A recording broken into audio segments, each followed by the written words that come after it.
Hi everybody, my name is Ali and today I'll be presenting on the film Il Bel Antonio by Mauro Bolognini. Il Bel Antonio is a film set during the 1930s in Sicily in the city of Catania. The film was released in 1960 and it is directed by Mauro Bolognini, an Italian director and writer who would play a leading role in Italian cinema throughout his career. The film features Marcello Mastroianni, who plays the role of the protagonist Antonio Magnano, and Claudia Cardinale, who plays the character of Barbara Puglisi. I chose Il Bel Antonio specifically to present to our class today, as when I watched it, I came across many of the same features of masculinity and femininity that we had covered or seen in class together. The film displays a wide spectrum of themes, as it transverses across the dimensions of masculinity and femininity in many different ways. Among some of the themes that I found are the themes of wealth, power, marriage, and childbearing. And I think that when we think about these specific themes, we're able to notice that they have become, or that they've been particularly prominent in many of the movies that we watched together as a class. Before we get started, I wanted to talk a little bit about stardom. In class, we have mentioned stardom in connection to the narrative and the use of cinematic techniques. Particularly, we talked about stardom in relation to the characters of Marcello Mastroianni and Sophia Loren as Italian actors in works like Ieri, Oggi, Domani. Il Bel Antonio features Mastroianni, and while it doesn't feature Sophia Loren, it features Claudia Cardinale, who it can be argued became equally admired in international film. In a much similar way to Sophia Loren, Claudia Cardinale represents the feminine ideals of Italian beauty. I think Bolognini's use of Mastroianni and Cardinale as actors together is significant. As Italian film stars, their grandeur or stardom was used to deliver Bolognini's message on the representation of femininity and masculinity in a much more effective way. The first character that I'm going to talk about is Antonio Magnano, who is, of course, the protagonist of the film. When we're introduced to Antonio Magnano as viewers, it becomes evident that Antonio is perceived to be an emblem of masculinity in the city of Catania. He is handsome, well-dressed, and polished, and he's perceived to be a great lover. He is notorious in Catania and belongs to a wealthy established family. His parents, Alfio and Rosaria, are adamant that Antonio, as a 28-year-old male, marry as soon as possible. The next character that I'm going to talk about is Barbara Puglisi. As a female character, Barbara Puglisi embodies all the so-called sought-after characteristics that represent the ideal woman in Sicily during the 1930s. She is not only beautiful, but she is composed and possesses a certain innocence about her. When I was watching the film, I almost thought about describing her in a childlike way. Similarly to Antonio, Barbara also belongs to a wealthy Sicilian family. Barbara's father is infamously the city's notary, which is a respectable and honorary position.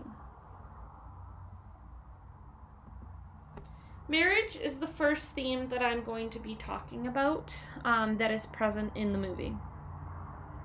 In class, we have mentioned the importance of marriage in connection to the cultural values established in Italy many times. In Il Bel Antonio, the importance of marriage becomes evident right from the beginning. It is clear that Antonio's parents have a very deep desire to see their son be married. Yet, for their son, not any marriage will just do or suffice. Instead, Antonio's family has a desire to see their son be married to a woman that they deem to be a good fit. This means a woman that can be seen as compatible and who has been raised with the same values and financial resources that they have raised Antonio with. Marrying into a family with similar virtues and prestige was of extreme importance in Italy during the 1930s. And I think that the movie does a really good job at showcasing this very importance of marriage. Eventually, Antonio understands the importance of marriage himself and he responds to his parents' request by marrying Barbara. In accordance to Italian and Sicilian tradition, the families gather to create a creed, and essentially they establish a formal arranged marriage between the two.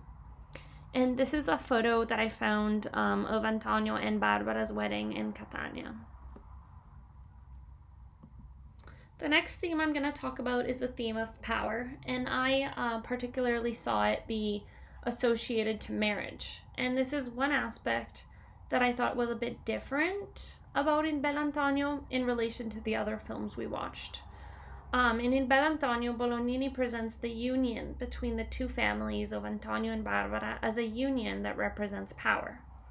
Bolognini presents two upper-class Sicilian families that through negotiations agree on an arranged marriage that becomes profitable for both families. While we have seen power dynamics between male versus male, male versus female, or husband versus wife, we haven't really seen power be transmitted between family units. Another theme that I'm going to be talking about is childbearing, and I think childbearing is another one of the themes that I think we've seen throughout the course, really, and specifically its importance in Italian culture. Childbearing was incredibly important within Italian culture during the fascist era. And by viewing Il Bell'Antonio, you really do get a sense of the extent to which it played a determinant role within a family unit. The film is set in the 1930s, which ironically coincides with the interwar years in which the battle for births took place under Mussolini's regime. Both the in-laws of Antonio and Barbara are eager and enthusiastic for the couple to bear a child following the wedding. And right here on the right is an excerpt that I found and took from Forcucci's article on the battle for births. And I think that when you read the excerpt and then view the movie, you really see a connection between the time, the 1930s era, and just the significance of childbearing under Mussolini. So the importance of marriage and childbearing in other films we've seen in many other films throughout the course.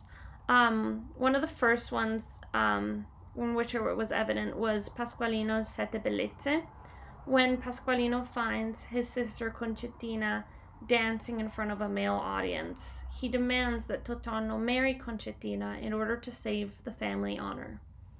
Once again, in Ieri Oggi Domani, Adelina manages to bear 7 children.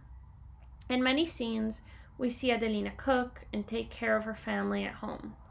Her pregnancies are something that she's proud of, as we see her showcase them around town. And finally, in Una Giornata Particolare, Antonietta shares 6 children with her husband Emanuele. She is a dutiful wife that attends to her husband and her children on a daily basis. Another thing that became evident through the film was impotency being connected to heterosexuality. So after 7 months of marriage between Antonio and Barbara, Barbara's parents find out that their daughter is still a virgin. Barbara Pulisi's father is enraged, and he storms to make a visit to Antonio's father. Antonio, it turns out, is an impotent man. The secret becomes revealed across the city of Catania, which causes great scandal surrounding the unconsummated marriage. The Pulisi family decide that they no longer want their daughter married to Antonio, and instead they seek to receive an annulment to dissolve the marriage. Antonio's parents feel an immeasurable amount of pain surrounding the embarrassment caused by Antonio's impotence. In the film, it also becomes evident that sexuality and shame are connected. For Antonio's father, the impotency becomes so shameful that in an act of redemption, he visits a brothel in Catania in order to publicly reaffirm the family virility. Yet, sitting there as he tries to recollect his pride, he ends up perishing. The pain Antonio's father has faced is too great, and he is forced to succumb. This aspect of shame attached to one's sexuality is also present in Ettore Scolla's Una giornata particolare. Particularly, shame is associated to Gabriele's sexuality, as being homosexual doesn't conform to the ideals associated to masculinity. When watching the film, I tried to take note of some of Bolognini's use of cinematic techniques. And one cinematic technique that I was able to see was his use of foreshadowing Antonio's impotency through the use of long single scenes that appear to show Antonio being stuck in a sort of a deep thought. So I think in the two scenes that I screenshotted here, you can see Antonio being depicted as alone, and he's quiet in these scenes, just appears to be pondering. And I think Antonio's facial expressions suggest that while those around him are excited at the prospect of him getting married to Barbara, he instead has other things on his mind. Another thing that I was able to take away from the film was the notion of fare bella figura. And it was morally unacceptable for Antonio to be impotent within Sicilian society during the 1930s, as the public image you carried to represent yourself and your family was of great importance in the 1930s. In Italian, this is called fare bella figura, and it means that you shall present yourself in a manner that gives off a best impression. The emphasis is really to present yourself in a way that echoes respect. Ultimately, Antonio is left reduced as a man. When his impotency is exposed, the shame is just too much for Antonio's family, as their public image has been tarnished. Antonio becomes socially paralyzed from the rest of Catania and ends up resorting to live with his mother for the rest of his life. Finally, one thing that I thought about throughout the film was Bolognini's critique on fascism. As we have learned, being masculine was the norm in Italian society during the fascist era. It was respectable to possess masculine beauty, health, and be considered a man of virility. Under Mussolini's fascist culture, it appears that men were subverted under a psychological pressure to present themselves as embodying the virtues of true masculinity. I think that by Bolognini presenting Antonio as a young and virtuous, but at the same time impotent man, I believe that he's effectively arguing against the imposed ideals set by the fascist regime. So that is the end of my slideshow. Thank you so much, everybody. It was a great class, and thank you, Professor Zhang, for everything.